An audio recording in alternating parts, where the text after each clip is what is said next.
आज का टॉपिक हमारा materials, metals and non metals chapter का लास्ट टॉपिक होने वाला है, जिसका नाम है uses of metals and non metals. यानी कि मेटल और नॉन मेटल का क्या क्या यूज है, इसी के बारे में आज हम लोग पढ़ेंगे, ठीक है ना।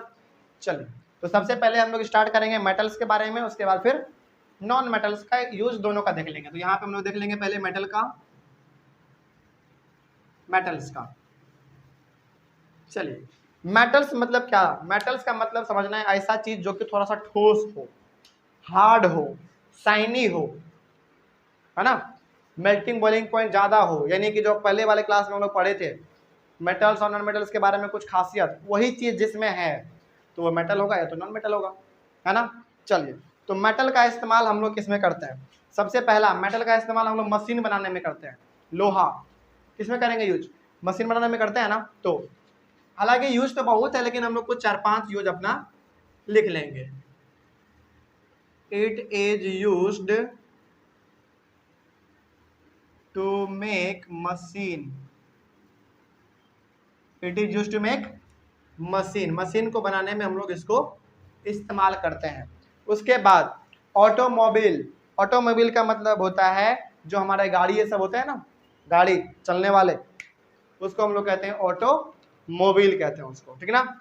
बहुत सारे बच्चे इसको ऑटोमोबाइल कहते हैं, मोबाइल नहीं होता ये ऑटोमोबाइल है ना। तो ऑटोमोबाइल में हमारा 2 व्हीलर आ गया, 4 व्हीलर हो गया, फिर से ट्रक बड़े बड़े हो गए, है ना। ये सारे हमारे क्या ऑटोमोबाइल है, यानी कि हमारे गाड़ी है, व्हीकल है। तो इसको भी इस्तेमाल में बनाने के लिए हम लोग इस्तेमाल किसका करते हैं? मेटल का, यानी कि लोहे का करते हैं, एल्यूमिनियम का करते हैं, कॉपर का करते हैं, सिल्वर का करते हैं, अलग अलग चीजों का हम लोग इस्तेमाल करते हैं। तो आप यहाँ पे लिख लेंगे it is used to make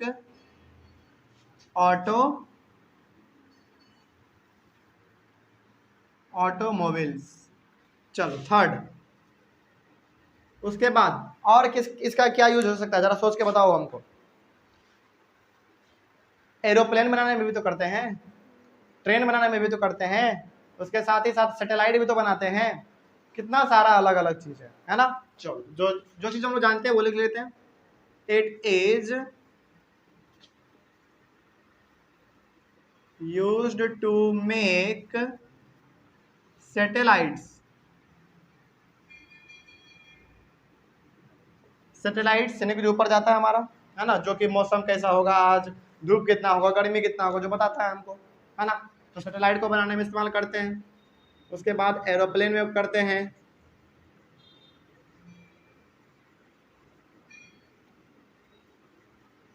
it is used to make aeroplanes. चलो, और लास्ट बता दो, ट्रेन बनाने में जो करते हैं ना, तो लिख दो इट इज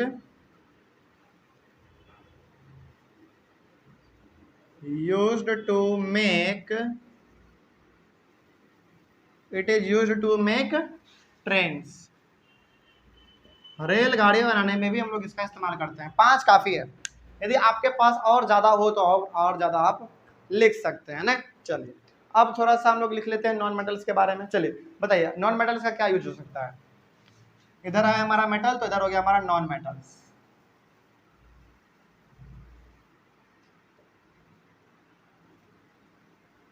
नॉन मेटल्स में हमारे क्या आएंगे? नाइट्रोजन, हाइड्रोजन, ऑक्सीजन, है ना, यही सब तो है हमारे। कार्बन, सल्फर, फास्फोरस, हीलियम, ये सब हमारा क्या है? नॉन मेटल है हमारा। तो इसका इस्तेमाल हम लोग किस में करते होंगे? चलो, सबसे पहला एग्जांपल ले लेते हैं हम लोग ऑक्सीजन का। ऑक्सीजन हमारा क्या है? एक नॉन मेटल है। तो इसका इस्तेमाल हम लोग कहाँ करेंगे? सांस लेने में करेंगे ना, है ना। तो पहला लिख लीजिए, it is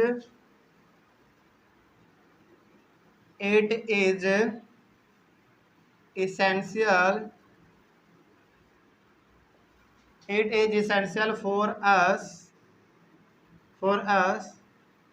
for breathing,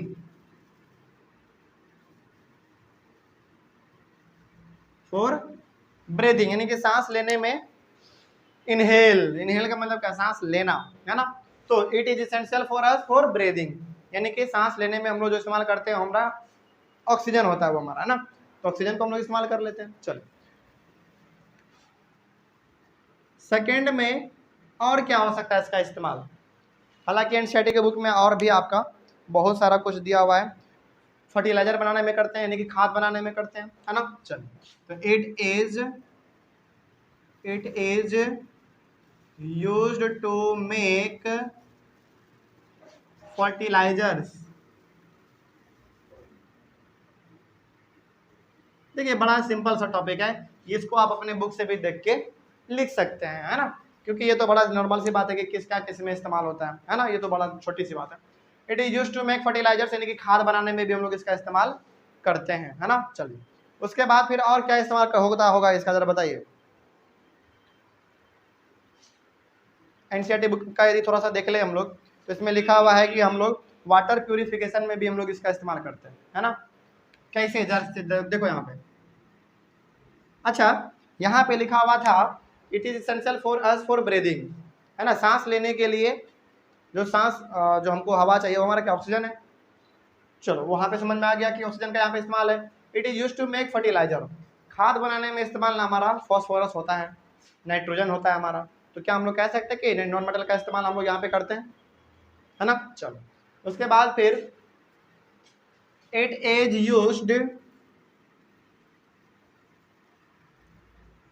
used in water purification process, water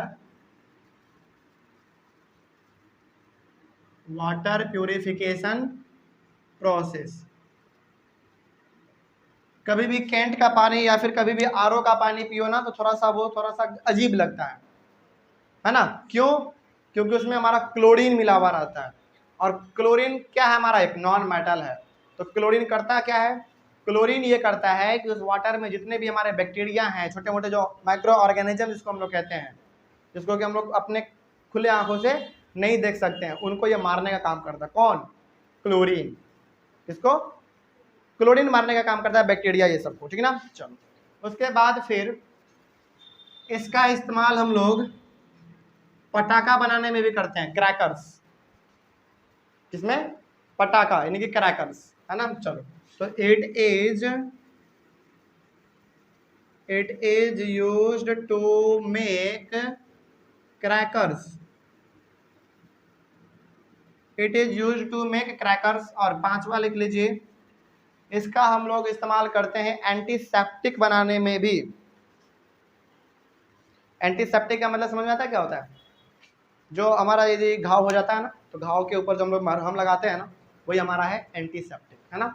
तो मरहम आप सिंपली कह सकते हैं इसको, इट इज यूज्ड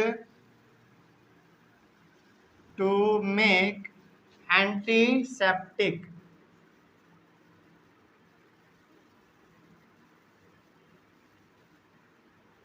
तो मरहम बनाने में भी हम लोग इसका इस्तेमाल करते हैं। इसका और भी बहुत सारा यूज हो सकता है ना।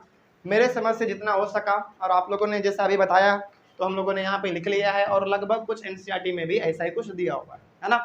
चलिए, इसके अलावा भी यदि आपके बुक में अलग से दिया हुआ है तो आप उसको भी लिख सकते हैं, जरूरी नहीं है कि यही चीज़ आपको लिखना है ना। उसके अलावा भी यदि कुछ है तो आप उसको लिख सकते हैं, मतलब है कि आपको समझ में आना चाहिए, कहीं से भी लिखिए, चाहे यहाँ से, एनसीईआरटी से, या फिर कोई और बुक है तो वहाँ से।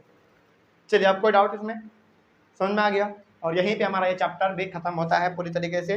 तो इस चैप्टर में जो कुछ भी हम लोगों को समझना था वो हम लोगों ने पूरी तरीके से समझने की कोशिश किया है, और आई होप आप लोगों को भी समझ में आया होगा। और मैं ये मान के चल रहा हूँ कि और आप इस चीज़ को नोट भी कर रहे होंगे, है ना। आप इसके चाहे तो आप इसका स्क्रीनशॉट ले सकते हैं। इसके बाद फिर हम लोग अपने अगले वाले क्लास में कोई नया सा चैप्टर स्टार्ट करेंगे, ठीक ना। ओवर किया जाए क्लास। चलिए, thank you very much and have a nice day.